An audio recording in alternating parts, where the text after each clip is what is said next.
So we have vaccines and autism and Tylenol, all this buzz that's going around. I want to help you find out that, see that big picture so that then you can make your decision. What is the truth, right? So when one of my children went through vaccine reactions, in fact, she had had vaccine reactions prior to age 4, but I was just naive, always continued listening to the doctor. Whatever the doctor said, I did. Then at 4-year-old, I decided I was going to separate the vaccines. I noticed a huge reaction. So it was this hyperactivity, and she couldn't make eye contact. And this happened all within 20 minutes after the vaccine was given. It was a month long of hyperactivity. Anyway, when I called the doctor's office to report it, the receptionist that answered, her answer was, I'm sorry, but Dr. So-and-so does not believe in vaccine reactions. So she's real busy right now, and hung up. That incident was never reported. I gave it another shot. A month later, I decided to try one more vaccine, and the hyperactivity was twice as high, and she also lost some memory, couldn't remember a lot of things that she would do on a regular basis, didn't know what a lot of words meant, would ask questions that she already knew answers to prior to vaccine reaction. And again, that incident was not reported. At a later time, this happened during COVID, I went to see an immunologist because 3 of my kids that have been vaccinated also developed food intolerances, there were anaphylaxis. So when I saw the immunologist, I asked her, I really want to know, why did my kids develop allergies? That's really, I just want to know it. And her answer was, we've recently found out the immunizations do cause sensitization, and we're working on a new vaccine to desensitize you from vaccinations. It is called vaccine desensitization. I was shocked at that answer. I contacted my pediatrician later on that day to see if he knew anything about it, and immediately he denied it. He said, no, that cannot be true. If that was true, they would have told us about it. That's not true. He did not accept it. I even offered my pediatrician to go to an appointment with us at the immunologist to our next appointment, just to find out the truth for himself, to ask whatever questions. And he said, no, I cannot do that. So here we go. Truth is denied, is not heard, is not reported. And so there's a lot of families who struggle with it. You know, we go to the doctor and we believe all that they say, but information is not transferred from the right department to the other department. Immunologists are holding it, not sharing with pediatricians, which they should be sharing, right?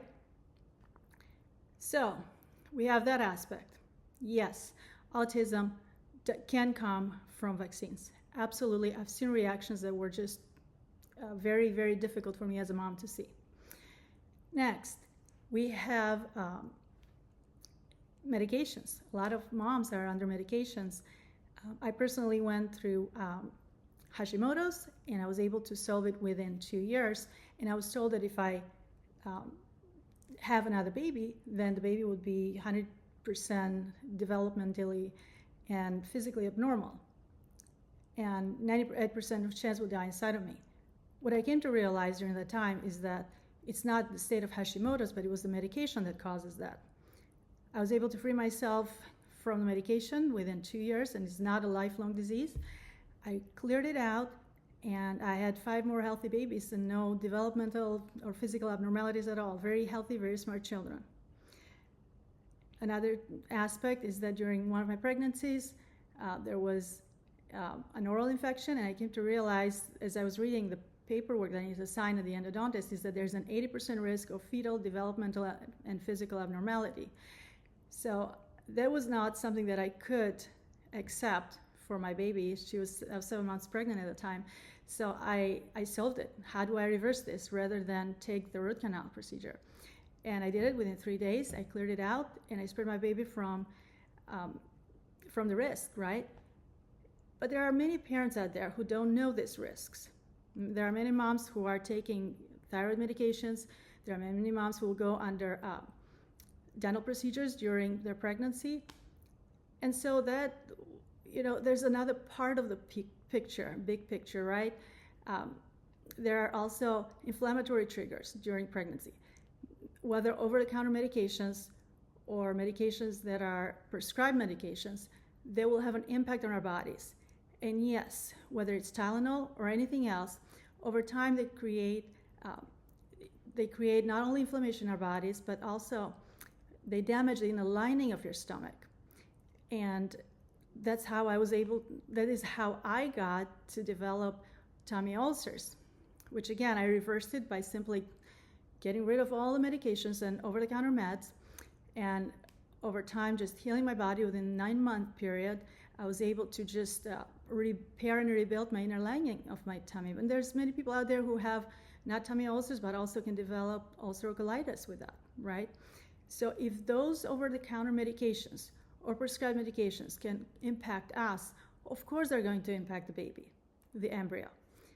So yes, I would stay away from anything that is synthetic, that is produced in a lab, unless you absolutely have to have it for a time, and that is okay. But if you can protect your baby, why not protect your baby, right? So we want to do the best so that we can have healthy babies, so that they do not need to have our support, other than just the natural caring for them, right? Another aspect too, what I noticed was Wi-Fi, cell phone. They impact the baby's heart rate. They did that with one of my kids, and so I had to turn off Wi-Fi and cell phone completely, and the heart rate was just beautifully normally working as it's meant to be.